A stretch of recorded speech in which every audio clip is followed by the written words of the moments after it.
ಓಂ ಶಾಂತಿ. ಇಂದಿನ ದಿನಾಂಕ 25/7/2025. ಪ್ರಾರ್ಥ ಮುರುಳಿ ಬಾಪ್ತಾದ ಮಧುಬನ. ಮಧುರ ಮಕ್ಕಳೇ, ಸದಾ ಒಂದೇ ಚಿಂತೆಯಲ್ಲಿ ಇರಿ. ನಾವು ಚೆನ್ನಾಗಿ ಓದಿ ನಮಗೆ ರಾಜ ತಿಲಕವನ್ನು ಇಟ್ಟುಕೊಳ್ಳಬೇಕಾಗಿದೆ. ವಿದ್ಯೆಯಿಂದಲೇ ರಾಜ್ಯ ಭಾಗ್ಯ ಸಿಗುತ್ತದೆ. ಪ್ರಶ್ನೆ: ಮಕ್ಕಳು ಯಾವ ಉಲ್ಲಾಸದಲ್ಲಿ ಇರಬೇಕಾಗಿದೆ? ಹೃದಯ ವಿದೀರ್ಣರಾಗಬಾರದು, ಏಕೆ? ಉತ್ತರ: ಸದಾ ಇದೇ ಉಲ್ಲಾಸವಿರಲಿ. ನಾವು ಲಕ್ಷ್ಮೀನಾರಾಯಣರ ಸಮಾನರಾಗಬೇಕಾಗಿದೆ. ಇದಕ್ಕಾಗಿ ಪುರುಷಾರ್ಥ ಮಾಡಬೇಕು ಎಂದು ಹೃದಯ ವಿದೀರ್ಣರಾಗಬಾರದು. ಏಕೆಂದರೆ ಈ ವಿದ್ಯೆಯು ಬಹಳ ಸಹಜವಾಗಿದೆ. ಮನೆಯಲ್ಲಿದ್ದರೂ ಓದಬಹುದು. ಇದಕ್ಕೆ ಯಾವುದೇ ಶುಲ್ಕವಿಲ್ಲ. ಆದರೆ ಸಾಹಸವು ಅವಶ್ಯವಾಗಿ ಬೇಕು. ಗೀತೆ. ನೀವೇ ಮಾತಾಪಿತನಾಗಿದ್ದೀರಿ. ಓಂ ಶಾಂತಿ. ಮಕ್ಕಳು ತಮ್ಮ ತಂದೆಯ ಮಹಿಮೆಯನ್ನು ಕೇಳಿದ್ದೀರಿ. ಮಹಿಮೆಯು ಒಬ್ಬ ತಂದೆಯದೇ ಆಗಿದೆ. ಮತ್ಯಾರ ಮಹಿಮೆಯನ್ನು ಗಾಯನ ಮಾಡುವುದಿಲ್ಲ. ವಾಸ್ತವದಲ್ಲಿ ಬ್ರಹ್ಮ, ವಿಷ್ಣು, ಶಂಕರನಿಗೂ ಯಾವುದೇ ಮಹಿಮೆ ಇಲ್ಲ. ಬ್ರಹ್ಮರವರ ಮೂಲಕ ಸ್ಥಾಪನೆ ಮಾಡಿಸುತ್ತಾರೆ. ಶಂಕರನ ಮೂಲಕ ವಿನಾಶ ಮಾಡಿಸುತ್ತಾರೆ. ವಿಷ್ಣುವಿನ ಮೂಲಕ ಪಾಲನೆ ಮಾಡಿಸುತ್ತಾರೆ. ಲಕ್ಷ್ಮೀನಾರಾಯಣರನ್ನು ಈ ರೀತಿ ಯೋಗ್ಯರನ್ನಾಗಿ ಶಿವತಂದೆಯೇ ಮಾಡುತ್ತಾರೆ. ಅವರಿಗೆ ಮಹಿಮೆ ಇದೆ. ಅವರ ವಿನಃ ಮತ್ಯಾರ ಮಹಿಮೆಯನ್ನು ಆಡುವುದು? ಇವರನ್ನೂ ಸಹ ಈ ರೀತಿ ಮಾಡುವಂತಹ ಶಿಕ್ಷಕರು ಇಲ್ಲದೆ ಹೋಗಿದ್ದರೆ ಇವರು ಹೇಗೆ ಶ್ರೇಷ್ಠರಾಗುತ್ತಿದ್ದರು? ನಂತರದ ಮಹಿಮೆಯು ಸೂರ್ಯವಂಶಿ ಮನೆತನದವರದ್ದಾಗಿದೆ. ಅವರು ರಾಜ್ಯಭಾರ ಮಾಡುತ್ತಾರೆ. ತಂದೆಯು ಸಂಗಮದಲ್ಲಿ ಬರದಿದ್ದರೆ ಇವರಿಗೂ ಲಕ್ಷ್ಮೀನಾರಾಯಣ ರಾಜ್ಯಭಾಗ್ಯ ಸಿಗುತ್ತಿರಲಿಲ್ಲ. ಮತ್ಯಾರದ್ದು ಮಹಿಮೆ ಇಲ್ಲ. ವಿದೇಶದವರು ಮೊದಲಾದವರಿಗೂ ಸಹ ಮಹಿಮೆ ಮಾಡುವ ಅವಶ್ಯಕತೆ ಇಲ್ಲ. ಮಹಿಮೆ ಇರುವುದೇ ಒಬ್ಬ ತಂದೆಗೆ. ಮತ್ಯಾರೂ ವಾಸ್ತವದಲ್ಲಿ ಮಹಿಮಾ ಯೋಗ್ಯರಲ್ಲ. ಶ್ರೇಷ್ಠಾತಿ ಶ್ರೇಷ್ಠ ಶಿವತಂದೆಯಾಗಿದ್ದಾರೆ. ಅವರಿಂದಲೇ ಶ್ರೇಷ್ಠ ಪದವಿ ಸಿಗುತ್ತದೆ.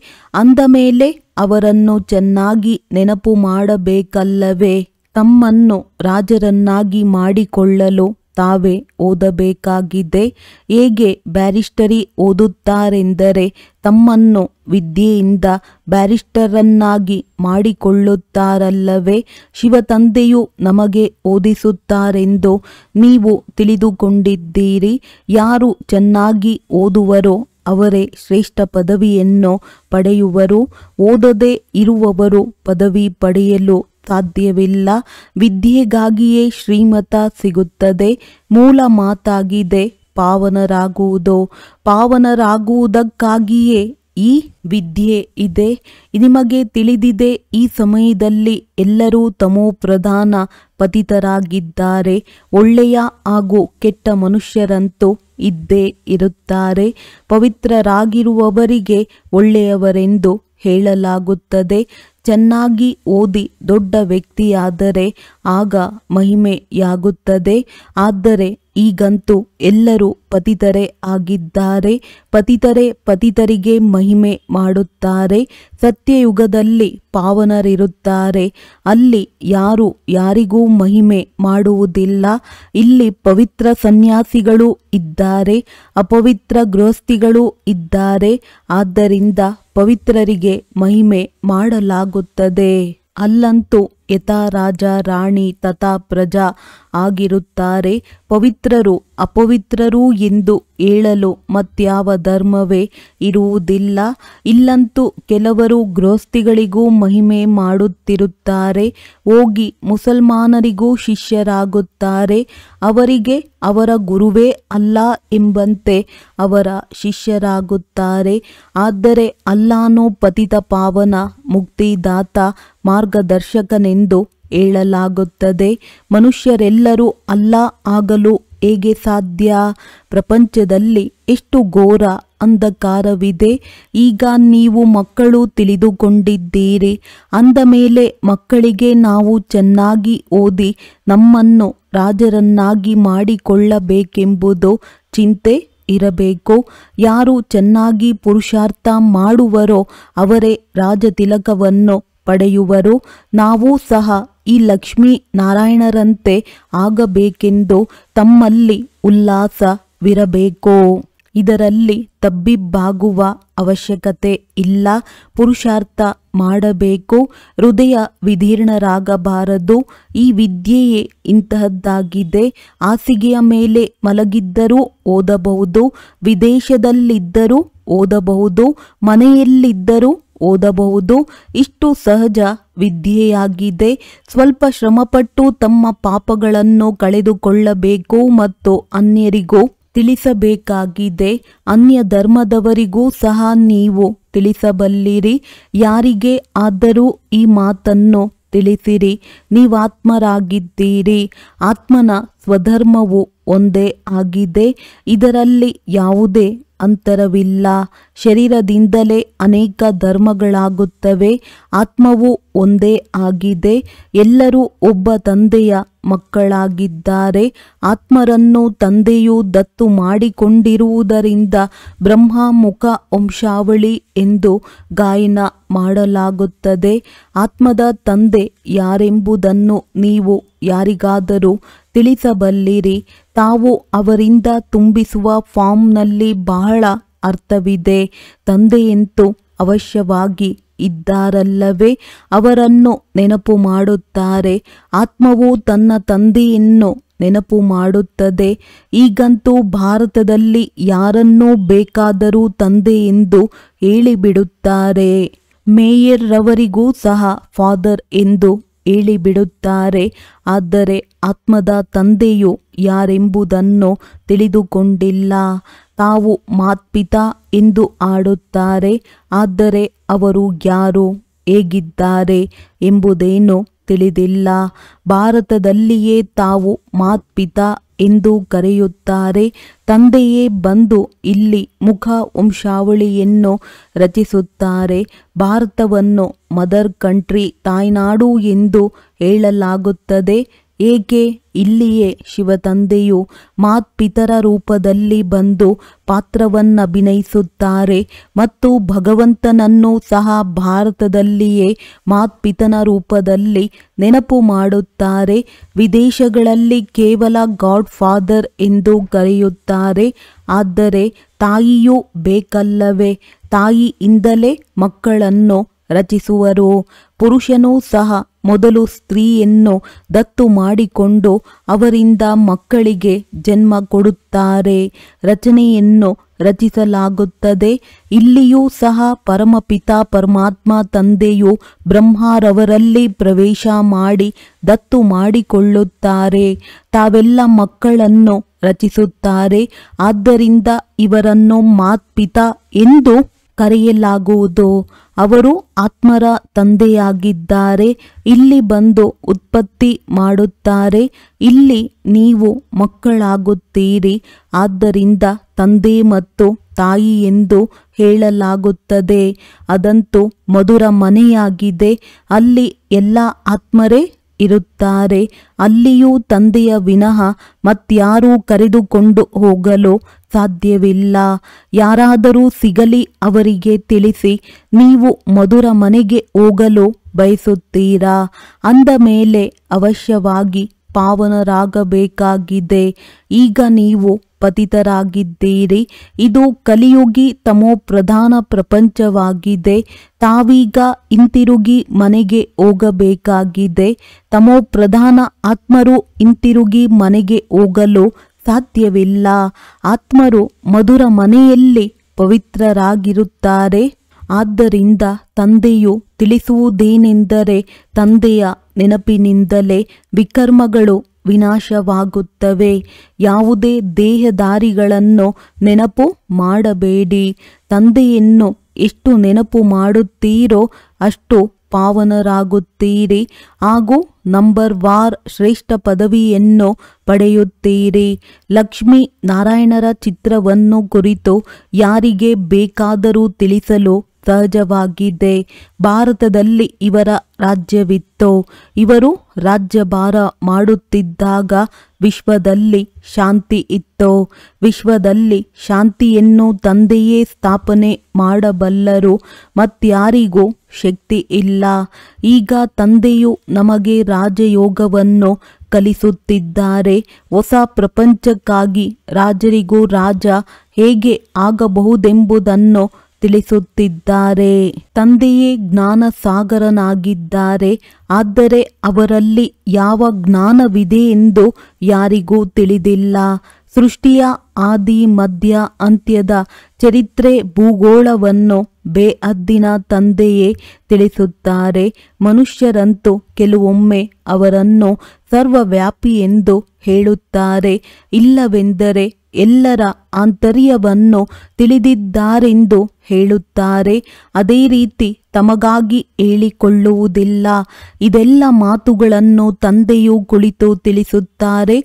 ಚೆನ್ನಾಗಿ ಧಾರಣೆ ಮಾಡಿಕೊಂಡು ಹರ್ಷಿತರಾಗಿರಬೇಕಾಗಿದೆ. ಈ ಲಕ್ಷ್ಮೀನಾರಾಯಣರ ಚಿತ್ರವನ್ನೂ ಸಹ ಹರ್ಷಿತ ಮುಖಿಯನ್ನಾಗಿ ತೋರಿಸುತ್ತಾರೆ. ಶಾಲೆಯಲ್ಲಿ ಶ್ರೇಷ್ಠ ದರ್ಜೆಯಲ್ಲಿ ಓದುವವರು ಎಷ್ಟು ಹರ್ಷಿತವಾಗಿರುತ್ತಾರೆ. ಇವರಂತೂ ಬಹಳ ದೊಡ್ಡ ಪರೀಕ್ಷೆಯನ್ನು ತೇರ್ಗಡೆ ಮಾಡುತ್ತಾರೆಂದು ಅನ್ಯರು ತಿಳಿಯುತ್ತಾರೆ. ಇದು ಬಹಳ ಶ್ರೇಷ್ಠ ವಿದ್ಯೆಯಾಗಿದೆ. ಯಾವುದೇ ಶುಲ್ಕದ ಮಾತಿಲ್ಲ, ಕೇವಲ ಸಾಹಸದ ಮಾತಾಗಿದೆ. ತಮ್ಮನ್ನು ಆತ್ಮನೆಂದು ತಿಳಿದು ತಂದೆಯನ್ನು ನೆನಪು ಮಾಡಬೇಕು. ಇದರಲ್ಲಿಯೇ ಮಾಯೆಯು ವಿಘ್ನ ಹಾಕುತ್ತದೆ. ತಂದೆಯು ಪವಿತ್ರರಾಗಿರಿ ಎಂದು ಹೇಳುತ್ತಾರೆ. ತಂದೆಯೊಂದಿಗೆ ಪ್ರತಿಜ್ಞೆ ಮಾಡಿ ಮತ್ತೆ ಕಪ್ಪು ಮುಖ ಮಾಡಿಕೊಳ್ಳುತ್ತಾರೆ. ಮಾಯೆಯು ಬಹಳ ಶಕ್ತಿಶಾಲಿಯಾಗಿದೆ. ಇದರಿಂದ ನಪಾಸಾಗಿ ಬಿಡುತ್ತಾರೆ. ನಂತರ ಅವರ ಹೆಸರಿನ ಗಾಯನವಾಗುವುದಿಲ್ಲ. ಕೆಲವರು ಆರಂಭದಿಂದಲೇ ಬಹಳ ಚೆನ್ನಾಗಿ ನಡೆಯುತ್ತಿದ್ದಾರೆ. ಅಂಥವರಿಗೆ ಮಹಿಮೆ ಮಾಡಲಾಗುತ್ತದೆ. ತಂದೆಯು ಹೇಳುತ್ತಾರೆ, ಮಕ್ಕಳೇ, ತಮಗಾಗಿ ತಾವೇ ಪುರುಷಾರ್ಥ ಮಾಡಿ ರಾಜಧಾನಿಯನ್ನು ಪ್ರಾಪ್ತಿ ಮಾಡಿಕೊಳ್ಳಬೇಕಾಗಿದೆ. ವಿದ್ಯೆಯಿಂದ ಶ್ರೇಷ್ಠ ಪದವಿಯನ್ನು ಪಡೆಯಬೇಕಾಗಿದೆ. ಇದು ರಾಜಯೋಗವಾಗಿದೆ, ಪ್ರಜಾಯೋಗವಲ್ಲ. ಆದರೆ ಈ ವಿದ್ಯೆಯಿಂದ ಪ್ರಜೆಗಳು ಆಗುತ್ತಾರಲ್ಲವೇ? ಚೇರೆ ಹಾಗೂ ಸೇವೆಯಿಂದ ಇವರು ಏನಾಗಲು ಯೋಗ್ಯರೆಂದು ಅರ್ಥವಾಗುತ್ತದೆ. ಮನೆಯಲ್ಲಿ ವಿದ್ಯಾರ್ಥಿಗಳ ಚಲನೆಯಿಂದಲೇ ಇವರು ಫಸ್ಟ್ ನಂಬರಿನಲ್ಲಿ, ಇವರು ಥರ್ಡ್ ನಂಬರಿನಲ್ಲಿ ಬರುವವರೆಂದು ಅರ್ಥವಾಗುತ್ತದೆ. ಇಲ್ಲಿಯೂ ಹಾಗೆಯೇ ಅಂತಿಮದಲ್ಲಿ ಪರೀಕ್ಷೆಯು ಮುಕ್ತಾಯವಾದಾಗ ನಿಮಗೆ ಎಲ್ಲವೂ ಸಾಕ್ಷಾತ್ಕಾರವಾಗುತ್ತದೆ.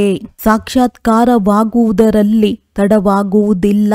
ಆಗ ನಾವು ನಪಾಸಾಗಿ ಬಿಟ್ಟೆವೆಂದು ಸಂಕೋಚವಾಗುವುದು. ನಪಾಸಾಗುವವರನ್ನು ಯಾರು ಪ್ರೀತಿ ಮಾಡುವರು? ಮನುಷ್ಯರು ಸಿನಿಮಾ ನೋಡುವುದರಲ್ಲಿ ಖುಷಿಯ ಅನುಭವ ಮಾಡುತ್ತಾರೆ. ಆದರೆ ತಂದೆಯು ಹೇಳುತ್ತಾರೆ, ನಂಬರ್ 1 ಕೊಳಕರನ್ನಾಗಿ ಮಾಡುವುದು ಸಿನಿಮಾ ಆಗಿದೆ. ಸಿನಿಮಾ ನೋಡಲು ಹೋಗುವವರು ಮೆಜಾರಿಟಿ ಬೀಳುತ್ತಾರೆ. ಕೆಲವರು ಸ್ತ್ರೀಯರೂ ಸಹ ಇಂಥವರಿದ್ದಾರೆ. ಅವರಿಗೆ ಸಿನಿಮಾ ನೋಡದೆ ನಿದ್ರೆಯೂ ಬರುವುದಿಲ್ಲ. ಸಿನಿಮಾ ನೋಡುವವರು ಅಪವಿತ್ರರಾಗುವ ಪುರುಷಾರ್ಥ ಖಂಡಿತ ಮಾಡುತ್ತಾರೆ. ಇಲ್ಲಂತೂ ಏನೆಲ್ಲವೂ ಆಗುತ್ತಿದೆ, ಅದರಲ್ಲಿಯೇ ಖುಷಿಯೆಂದು ಮನುಷ್ಯರು ತಿಳಿಯುತ್ತಾರೆ. ಆದರೆ ಅದೆಲ್ಲವೂ ದುಃಖಕ್ಕಾಗಿ. ಇದು ವಿನಾಶಿ ಖುಷಿಯಾಗಿದೆ. ಅವಿನಾಶಿ ಖುಷಿ ಅವಿನಾಶಿ ತಂದೆಯಿಂದಲೇ ಸಿಗುತ್ತದೆ. ತಂದೆಯು ನಮ್ಮನ್ನು ಲಕ್ಷ್ಮೀನಾರಾಯಣರನ್ನಾಗಿ ಮಾಡುತ್ತಾರೆಂದು ನೀವು ತಿಳಿದುಕೊಳ್ಳುತ್ತೀರಿ. ಮೊದಲು 21 ಜನ್ಮಗಳಿಗಾಗಿ ಎಂದು ಬರೆಯುತ್ತಿದ್ದೀರಿ. ಈಗ ತಂದೆಯು ಬರೆಯುತ್ತಾರೆ 50-60 ಜನ್ಮಗಳವರೆಗೆ ಸುಖಿಯಾಗಿರುತ್ತೀರಿ. ಏಕೆಂದರೆ ದ್ವಾಪರದಲ್ಲಿಯೂ ಮೊದಲು ಬಹಳ ಧನವಂತ ಸುಖಿಯಾಗಿರುತ್ತೀರಿ ಇರುತ್ತೀರಲ್ಲವೇ? ಬಲೆ ಪತಿತರಾದಾಗಲೂ ಸಹ ಧನ ಬಹಳ ಇರುತ್ತದೆ. ನಂತರ ಸಂಪೂರ್ಣ ತಮೋ ಪ್ರಧಾನರಾದಾಗ ದುಃಖ ಆರಂಭವಾಗುತ್ತದೆ. ಮೊದಲು ಸುಖಿಯಾಗಿರುತ್ತೀರಿ. ಬಹಳ ದುಃಖಿಯಾದಾಗ ತಂದೆಯೂ ಬರುತ್ತಾರೆ. ಮಹಾ ಅಜಾಮಿಳರಂತಹ ಪಾಪಿಗಳನ್ನು ಉದ್ಧಾರ ಮಾಡುತ್ತಾರೆ. ತಂದೆಯು ಹೇಳುತ್ತಾರೆ, ನಾನು ಎಲ್ಲರನ್ನೂ ಮುಕ್ತಿಧಾಮಕ್ಕೆ ಕರೆದುಕೊಂಡು ಹೋಗುವೆನು. ಸತ್ಯಯುಗದ ರಾಜ್ಯಭಾಗ್ಯವನ್ನು ನಿಮಗೆ ಕೊಡುವೆನು. ಎಲ್ಲರ ಕಲ್ಯಾಣವಾಗುತ್ತದೆ ಎಲ್ಲವೇ? ಎಲ್ಲರನ್ನೂ ತಮ್ಮ ಸ್ಥಾನದಲ್ಲಿ ಅಂದರೆ ಶಾಂತಿಯಲ್ಲಿ ಅಥವಾ ಸುಖದಲ್ಲಿ ತಲುಪಿಸುತ್ತಾರೆ. ಸತ್ಯಯುಗದಲ್ಲಿ ಎಲ್ಲರಿಗೆ ಸುಖವಿರುತ್ತದೆ. ಶಾಂತಿಧಾಮದಲ್ಲಿಯೂ ಸುಖಿಯಾಗಿರುತ್ತಾರೆ. ವಿಶ್ವದಲ್ಲಿ ಶಾಂತಿ ಇರಲಿ ಎಂದು ಹೇಳುತ್ತಾರೆ. ಆಗ ತಿಳಿಸಿರಿ, ಈ ಲಕ್ಷ್ಮೀ ನಾರಾಯಣರ ರಾಜ್ಯವಿದ್ದಾಗ ವಿಶ್ವದಲ್ಲಿ ಶಾಂತಿ ಇತ್ತು. ದುಃಖವಾಗಲಿ ಅಶಾಂತಿಯಾಗಲಿ ಇರುವುದಿಲ್ಲ. ಇಲ್ಲಂತೂ ಮನೆ ಮನೆಯಲ್ಲಿಯೂ ಅಶಾಂತಿ, ದೇಶ ದೇಶದಲ್ಲಿ ಅಶಾಂತಿ ಇದೆ. ಇಡೀ ವಿಶ್ವದಲ್ಲಿಯೇ ಅಶಾಂತಿ ಇದೆ.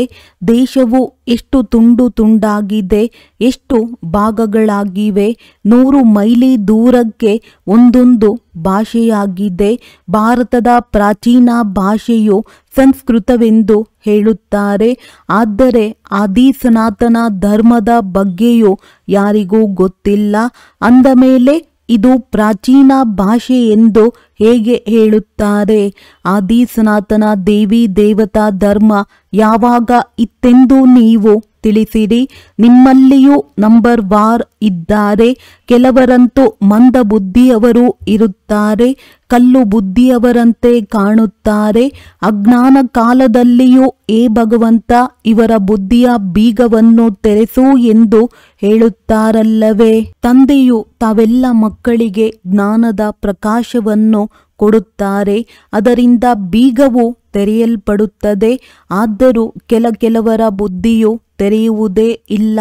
ಬಾಬಾ, ತಾವು ಬುದ್ಧಿವಂತರಿಗೂ ಬುದ್ಧಿವಂತನಾಗಿದ್ದೀರಿ.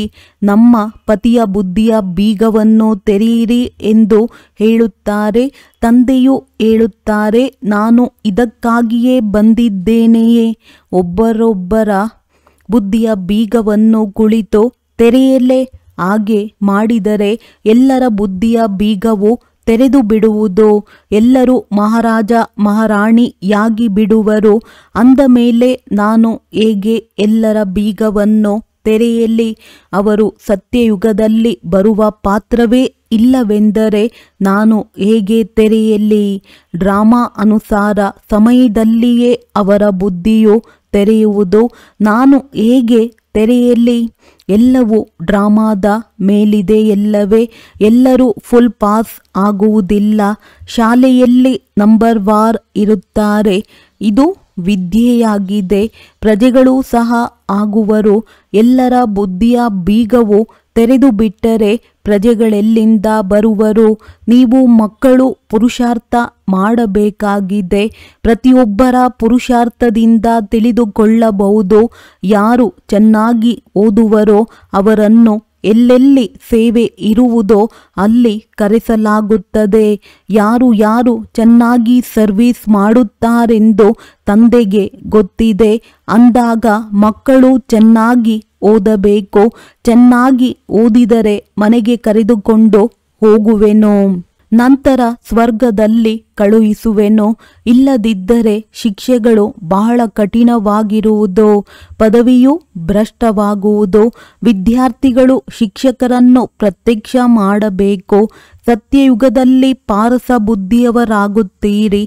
ಈಗ ಕಲಿಯುಗವಾಗಿದೆ. ಅಂದ ಮೇಲೆ ಇಲ್ಲಿ ಪಾರಸ ಬುದ್ಧಿಯಾಗಿರಲು ಹೇಗೆ ಸಾಧ್ಯ?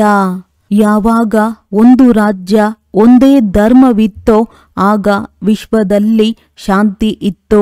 ಪತ್ರಿಕೆಗಳಲ್ಲಿಯೂ ನೀವು ಹಾಕಬಹುದು, ಭಾರತದಲ್ಲಿ ಇವರ ರಾಜ್ಯವಿದ್ದಾಗ ವಿಶ್ವದಲ್ಲಿ ಶಾಂತಿ ಇತ್ತು.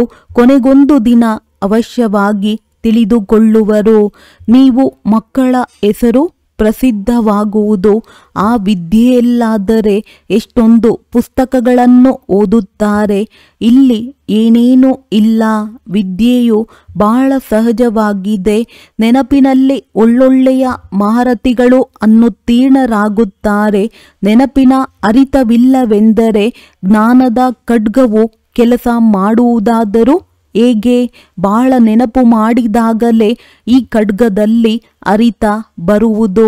ಬಲೆ ಬಂಧನದಲ್ಲಿದ್ದರೂ ಸಹ ನೆನಪು ಮಾಡುತ್ತಾ ಇದ್ದರೆ ಬಹಳ ಲಾಭವಿದೆ. ಕೆಲವರು ತಂದೆಯನ್ನು ಮಿಲನವೂ ಮಾಡಿಲ್ಲ, ಆದರೂ ತಂದೆಯ ನೆನಪಿನಲ್ಲಿಯೇ ಪ್ರಾಣ ಬಿಡುತ್ತಾರೆ. ಅಂಥವರದ್ದು ಸಹ ಒಳ್ಳೆಯ ಪದವಿಯಾಗುತ್ತದೆ, ಏಕೆಂದರೆ ಬಹಳ ನೆನಪು ಮಾಡುತ್ತಾರೆ. ತಂದೆಯ ನೆನಪಿನಲ್ಲಿ ಆನಂದ ಬಾಷ್ಪಗಳನ್ನು ಸುರಿಸುತ್ತಾರೆ. ಈ ಆನಂದ ಬಾಷ್ಪಗಳೇ ಮುತ್ತುಗಳಾಗುತ್ತವೆ. ಒಳ್ಳೆಯದು. ಮಧುರಾತಿ ಮಧುರ ಅಗಲಿ ಮರಳಿ ಸಿಕ್ಕಿರುವ ಮಕ್ಕಳ ಪ್ರತಿ ಮಾತ್ಪಿತಾ ಬಾಪ್ ದಾದಾರವರ ನೆನಪು, ಪ್ರೀತಿ ಹಾಗೂ ಸುಪ್ರಭಾತ. ಆತ್ಮೀಯ ಮಕ್ಕಳಿಗೆ ಆತ್ಮೀಯ ತಂದೆಯ ನಮಸ್ತೆ. ಧಾರಣೆಗಾಗಿ ಮುಖ್ಯ ಸಾರ: ತಮಗಾಗಿ ಸ್ವಯಂ ಪುರುಷಾರ್ಥ ಮಾಡಿ ಶ್ರೇಷ್ಠ ಪದವಿಯನ್ನು ಪಡೆಯಬೇಕಾಗಿದೆ. ವಿದ್ಯೆಯಿಂದ ಸ್ವಯಂ ರಾಜ್ಯ ತಿಲಕವನ್ನು ಕೊಟ್ಟುಕೊಳ್ಳಬೇಕಾಗಿದೆ. ಜ್ಞಾನವನ್ನು ಚೆನ್ನಾಗಿ ಧಾರಣೆ ಮಾಡಿಕೊಂಡು ಸದಾ ಹರ್ಷಿತರಾಗಿರಬೇಕಾಗಿದೆ. ಜ್ಞಾನದ ಖಡ್ಗದಲ್ಲಿ ನೆನಪಿನ ಅರಿತವನ್ನು ತುಂಬಿಸಬೇಕು.